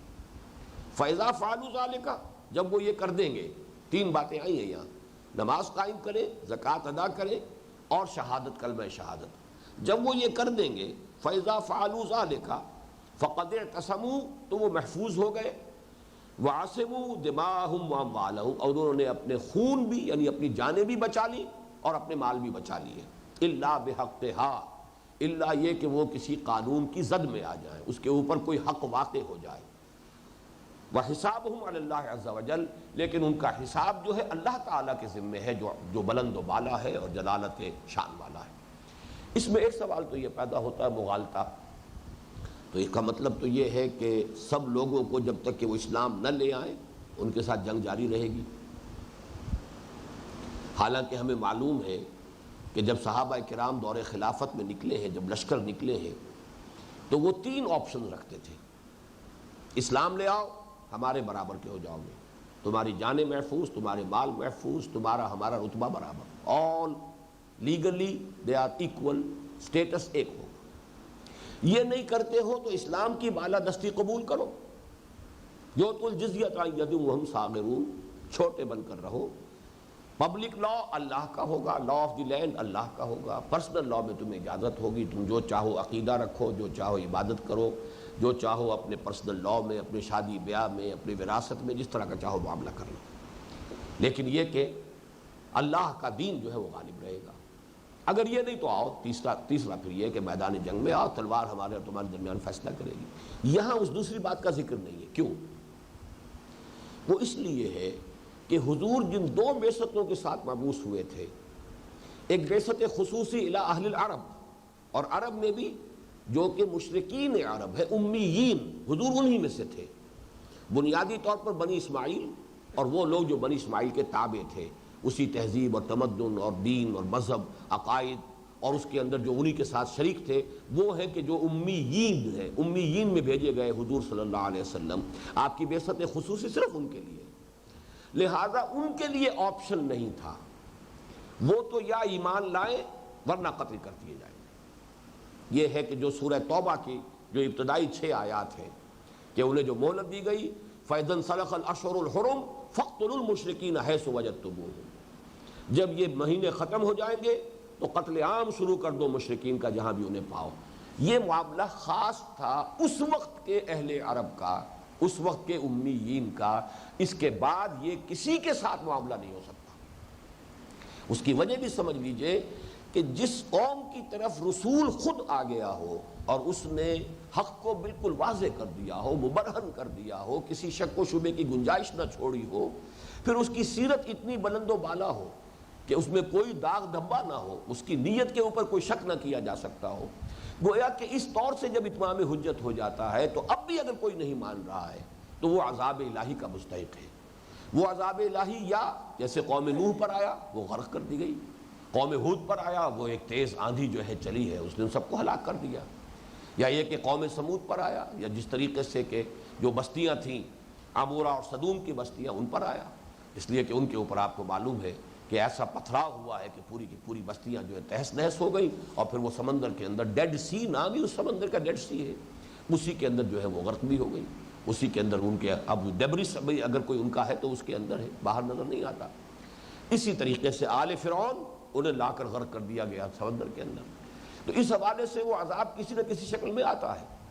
وہ عذاب جو ہے ان پر آیا ہے، مشرکین عرب پر، حضور صلی اللہ علیہ وسلم اور اہل ایمان کی تلواروں کے ذریعے سے. لیکن اس کی نوبت نہیں آئی ہے، اس لیے کہ جب یہ چیلنج دیا گیا، جب یہ اعلان کیا گیا ہے، سن 9 کے حج میں ہی یہ ان آیات کو حضرت علی رضی اللہ تعالیٰ عنہ نے حضور کے ذاتی نمائندے کی حیثیت سے سورہ توبہ کی پہلی 6 آیات کا اعلان عام کیا کہ بس یہ اعلان عام ہے، اب اتنی مہلت ہے. اس کے بعد سارا عرب ایمان لے آیا، یا جو لوگ اپنے کفر پر رہنا چاہتے تھے وہ وہاں سے بھاگ گئے. اب انہوں نے ہجرت کی، جیسے کہ اکرمہ ابن ابو جہل بھی ہجرت کر رہے تھے رضی اللہ تعالی عنہ، لیکن یہ کہ جب سمندر میں پہنچے تو طوفان آ گیا. سب کے سب مشرکین تھے، لیکن کسی نے کسی لات یا عزا یا منات یا حبل کو نہیں پکارا، اللہ کو پکارا. تو انہیں خیال آیا کہ پھر اسی چیز سے ہم بھاگ رہے ہیں، محمد اسی بات کی تو دعوت ہمیں دے رہے ہیں کہ اللہ کے سوا کوئی معبود نہیں. مشکل میں آ کر تو ہم نے اسی کو پکارا ہے، نہ کسی دیوی کو پکارا، نہ دیوتا کو، نہ کسی بت کو، نہ کسی اور شے کو. لہذا ہمیں اسے واپس آ گئے اور آ کر وہ ایمان لے آئے. اور پھر اللہ کی راہ میں جہاد کرتے ہوئے بڑے ہی، بہرحال ابو جہل کے بیٹے تھے، بہت جری اور بہت ہی بہادر شجاع انسان تھے. تو انہوں نے جو مرتدین کے خلاف جو جہاد ہوا اس میں بڑے کارہائے نمایاں اور دکھائے، ان کے جوہر بہت نمایاں ہوئے رضی اللہ تعالی عنہ. ایک بات میں آپ کو اور بتا دوں کہ یہ جو پاکستان کے بالکل شمالی حصے میں قوم آباد ہے، وہ کافرستان میں جو کافر لوگ رہتے ہیں، ان کا کہنا یہ ہے کہ ہم اسی وقت کے بھاگے ہوئے قریش ہیں. اس وقت یہ ہے کہ ہم وہاں سے جان بچا کر بھاگے جو ہم ایمان نہیں لانا چاہتے تھے، ہمارے آباء و اجداد. تو جیسے جیسے ہم بھاگے پیچھے پیچھے اسلام بھی چلا آیا، ہم بھاگے پیچھے اسلام، تو یہاں تک کہ ہم ان پہاڑوں میں آ کے آباد ہو گئے. اور یہ ہے وہ کافرستان، ان کا دعویٰ یہ. اب ان میں سے کچھ لوگ ایمان لے آئے ہیں، اور وہ نورستان جو ہے، جو افغانستان میں جو علاقہ ہے، وہ وہی کافر قوم ہے. کافرستان پاکستان میں ہے، لیکن وہی قوم چونکہ کچھ عرصہ قبل امیر کابل نے انہیں چیلنج دے دیا تھا کہ یا تو تم ایمان لے آؤ یا یہاں سے نکل کے چلے جاؤ ورنہ تمہیں قتل کر دیا جائے. تو پھر وہ لوگ ایمان لے آئے. لہذا نورستان کا جو علاقہ ہے در حقیقت وہ وہی کافر ہیں جو ہمارے ہاں کافر قوم ہے، اب بھی کافر ہے. اور ان کی بڑی جو ہے حفاظت ہوتی ہے، اور ان کا کلچر محفوظ رکھا جاتا ہے. پوری دنیا سے سیاح آتے ہیں ان کو دیکھنے کے لیے. ان کی خاص عجیب قسم کی رسومات ہیں، وہ پرانے جو ہیں عربوں کے رسومات سے ملتی جلتی ہیں وہ رسومات. تو ان کا دعویٰ یہی ہے کہ ہم وہی ہیں عرب جو اسلام قبول کرنے سے منکر ہو کر بھاگے تھے، جن میں سے ایک حضرت اکرمہ ہے کہ جو واپس آ گئے، ایمان لے آئے. لیکن یہ کہ باقی جو ہے پیچھے پیچھے ان کے اسلام آ رہا تھا، اور وہ آگے آگے دوڑتے ہوئے یہاں تک کہ ان پہاڑوں میں آ گئے جو نہایت دشوار گزار علاقہ ہے. یہاں پر وہ اب بھی آباد ہے. بہرحال اس حدیث کے حوالے سے صرف یہ سمجھ لینا چاہیے کہ یہ جو فرمایا گیا امرت ان اقاتل الناس، کہ مجھے یہ کہا گیا ہے کہ میں لوگوں کے ساتھ جنگ جاری رکھوں، تو یہاں الناس عام نہیں ہے. یہاں الناس سے مراد، الناس میں الف لام جو ہے، اب کون سا ہوا؟ یہ جنس کا ہوا یا حصر کا ہوا؟ کون سا ہوا؟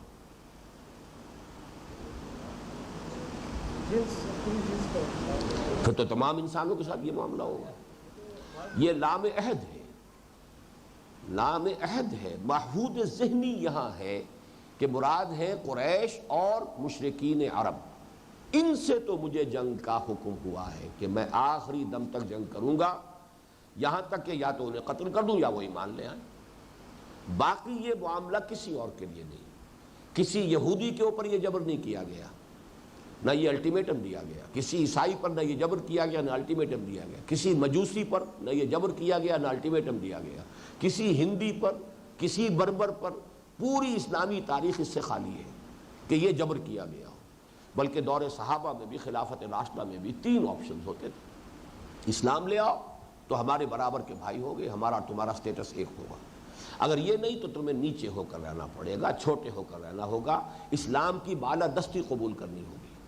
وہ حدیث جو ہم نے اس زمانے میں بہت عام کی، حضرت صوبان سے رضی اللہ تعالی عنہ، حضرت مقداد ابن اسود سے رضی اللہ تعالی عنہ، کہ لا یبقى علی ظہر الارض بیت وبر ولا مدر الا ادخلہ اللہ کلمۃ الاسلام بعز عزیز وذل ذلیل اما یعزهم اللہ فیجعلهم من اہلها واما یذلهم فیدینون لها. فقلت، حضرت فرماتے ہیں حضرت ابن اسود، مقداد ابن اسود رضی اللہ تعالی عنہ، فقلت، تو میں نے اپنے دل میں کہا فَيَكُونَ الدِّينُ كُلُّهُ لِلَّهِ، پھر تو دین کل کا کل اللہ کے لیے ہو جائے گا کہ روئے ارضی پر کوئی گھر نہیں بچے گا، کوئی خیمہ نہیں بچے گا جس میں کلمہ اسلام داخل نہ ہو جائے۔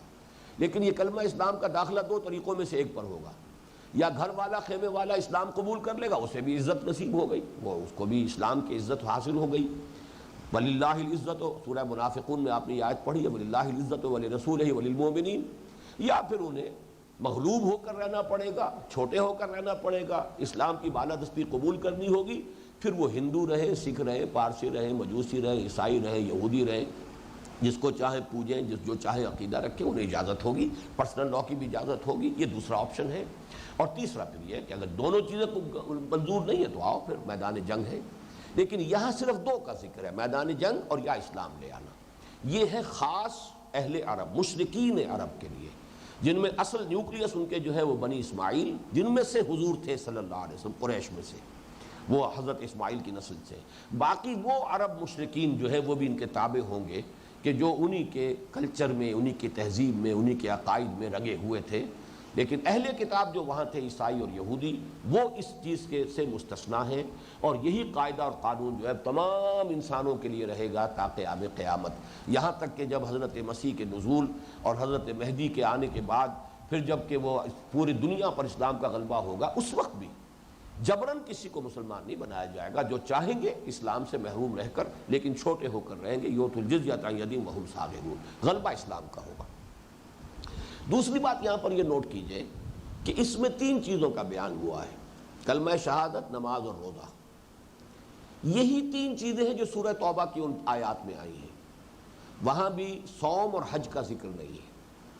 تو ایک تو یہ کہ قرآن اور حدیث کی مطابقت جو ہے اس کے حوالے سے بھی یہ پوائنٹ نوٹ کرنے کے قابل ہے، وہاں بھی یہی ہے، حتی یشہدوا ان لا الہ الا اللہ وان محمد رسول اللہ ویقیموا الصلاۃ ویؤتوا الزکاۃ فاذا فعلوا ذلک خلوا سبیلہم۔ مجھے صحیح الفاظ یاد نہیں ہے، لیکن یہ کہ بالکل تقریباً اس کے آس پاس کے الفاظ ہیں، پھر ان کا راستہ چھوڑ دو۔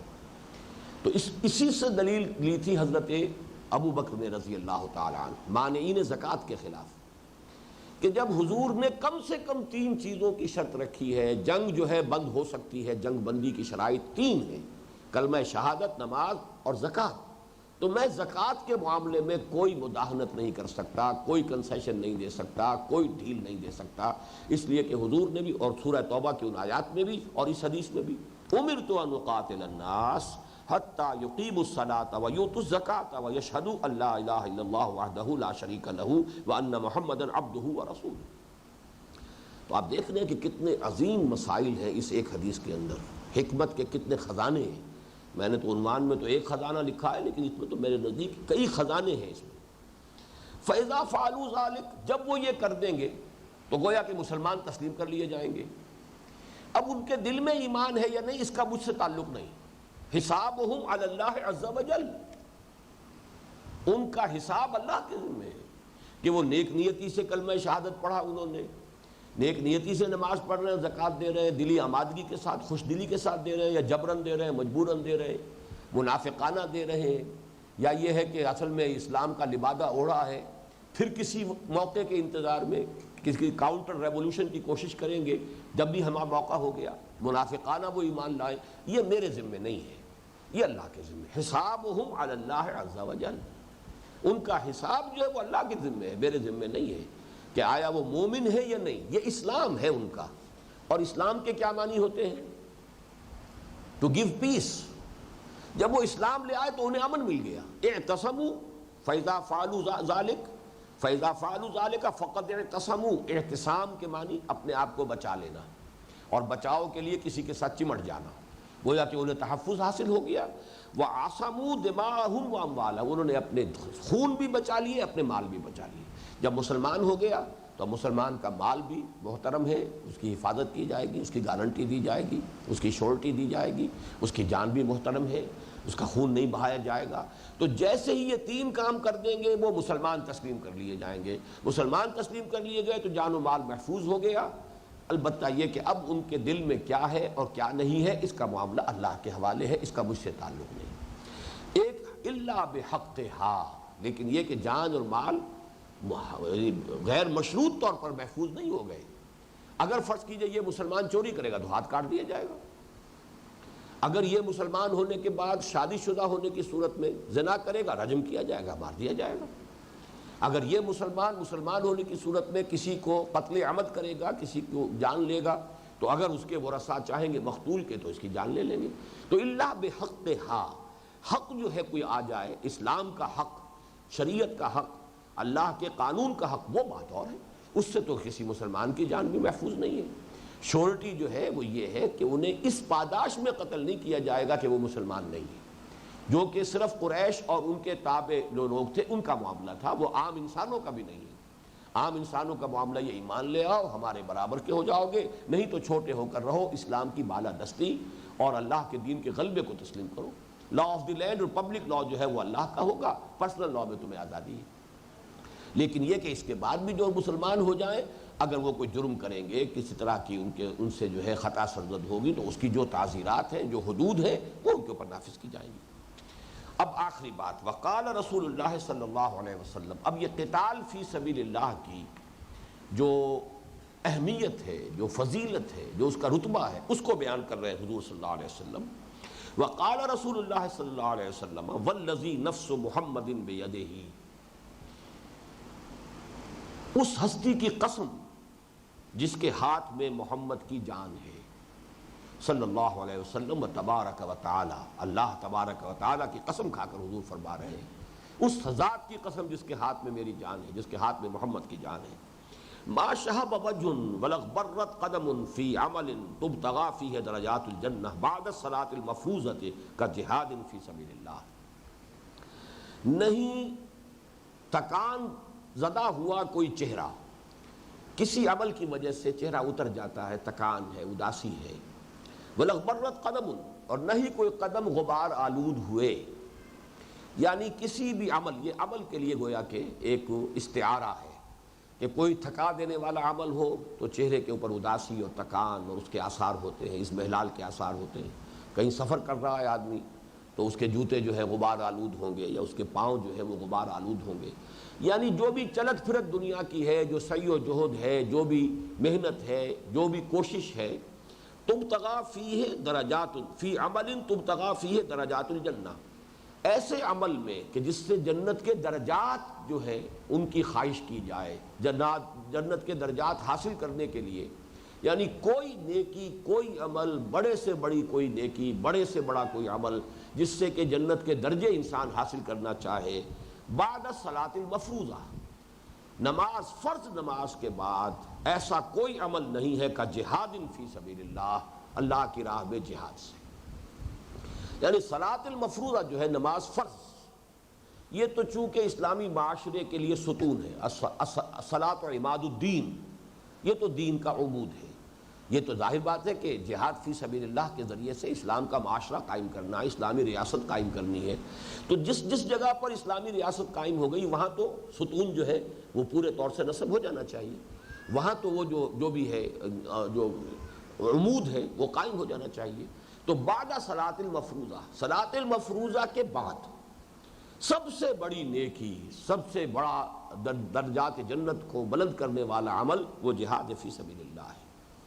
وَلَا ثَقَّلَ مِيزَانَ عَبْدٍ كَدَابَّةٍ تُنْفَقُ لَهُ فِي سَبِيلِ اللَّهِ، اور نہیں بوجھل کرتا کسی بندے کے میزان کو کوئی شے جتنے کہ وہ اس کا چوپایا جو ہلاک ہو گیا اللہ کی راہ میں، اگر وہ گھوڑے پر سوار ہو کر وہ جہاد کر رہا تھا، قتال، یہ سب قتال کا تذکرہ ہو رہا ہے، گھوڑے کو تیر لگ گیا آ کر، گھوڑا مر گیا، اب یہ گویا کہ گھوڑا جو اس کا تھا اور جو اللہ کی راہ میں کام آ گیا ہے، تنفق کو نوٹ کر لیجئے، یہ نفاق کی بحث میں آتا ہے، نفقہ کسے کہتے ہیں؟ نفق الفرس، گھوڑا مر گیا، نفقت الدراہم، پیسے ختم ہو گئے، تو نفق سے وہی ہے تنفق، کہ جو گھوڑا کام آ گیا، گھوڑا خرچ ہو گیا، کوئی بھی سواری، گھوڑا ہو، اونٹ ہو، کسی سواری کے اوپر انسان گیا تھا اللہ کی راہ میں جنگ کرنے کے لیے، وہ اگر اللہ کی راہ میں کام آ گیا تو جو اس کا میزان نیکیوں کا جو پلڑا ہے جتنا اس سے بھاری ہوگا،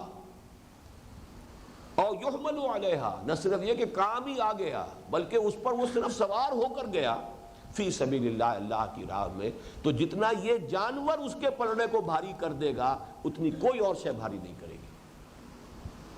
اس سے دراصل وہ سمجھ لیجئے جو ہمارا جو تصور ہے وہ فرائض کے ساتھ تقرب بالفرائض تقرب بالنوافل.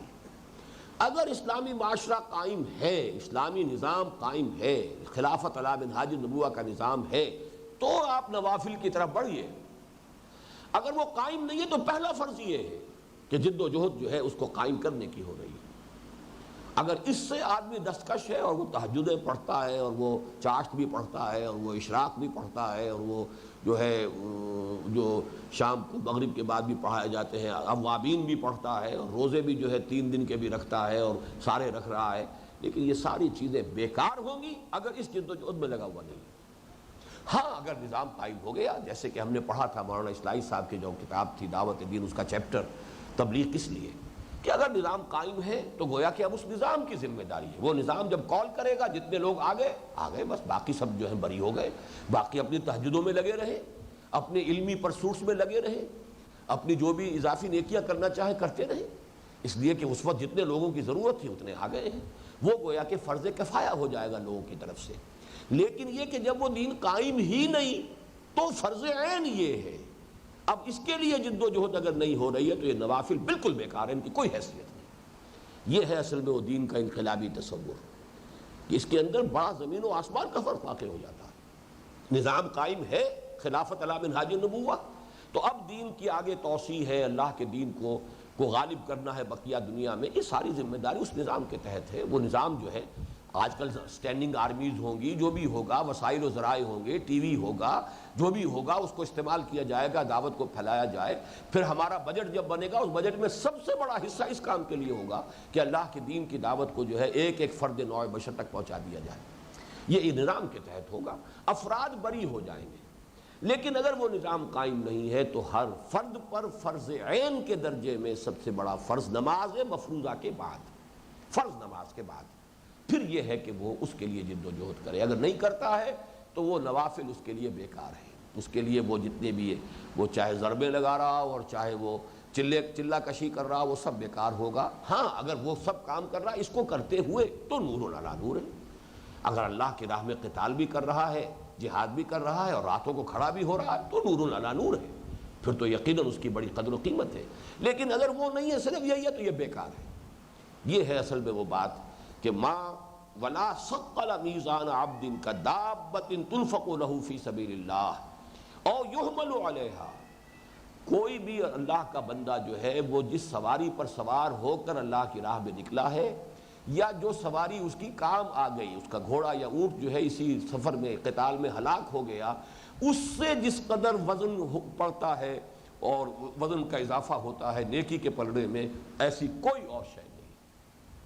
یہ ہے وہ حدیث جس کے بارے میں اب آگے لکھا ہے. رواہ احمد، مسند احمد ابن حنبل میں بھی ہے، والبزار والنسائی وابن ماجہ والترمذی، وقال حدیث حسن صحیح. جیسا کہ میں نے آپ کو پہلے بتایا تھا کہ 2 حدیثیں جو ہیں انشاءاللہ اب ہم اگلے جو بھی سبق ہوگا اس میں پہلے وہ 2 حدیثیں پڑھ لیں گے تاکہ یہ سیکوینس جو ہے ذہن کے اندر جو قائم ہوا ہے اس کے ساتھ ہی فوری طور پر ہم وہ حدیثیں بھی پڑھ لیں. ایک جز جو ہے اس میں کہ امرت ان اقاتل الناس، وہ آ گیا ہے ایک روایت میں، وہ حضرت عبداللہ ابن عمر سے ہے رضی اللہ تعالی عنہما. اور جو پہلا جز ہے دین کا پورا جو پورا ایک نظام، پورا دین کیا ہے، وہ ہے ایک دوسری روایت میں جو غالباً 29 نمبر پر ہے 40 نووی میں.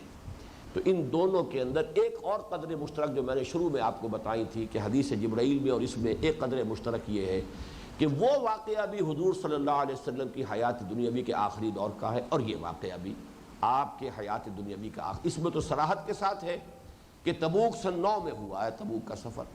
اس کے بعد آپ جو ہے تقریباً 1.5 برس جو ہے اس دنیا میں رہے ہیں، اس کے بعد آپ کا انتقال ہو گیا ہے.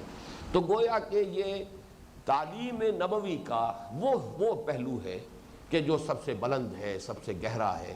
اور وہ بھی چونکہ قانونی اور دستوری پہلو سے وہ معاملہ بہت اہم تھا کہ اسلام پر قائم ہے سارا معاشرہ اور اسلام پر قائم ہے ساری ریاست کا نظام. ایمان وہاں زیر بحث نہیں آتا، اور اسلام میں صرف شہادت ہے، لفظ ایمان نہیں آتا. وہ حدیث جبرائیل کا اہم ترین موضوع ہے.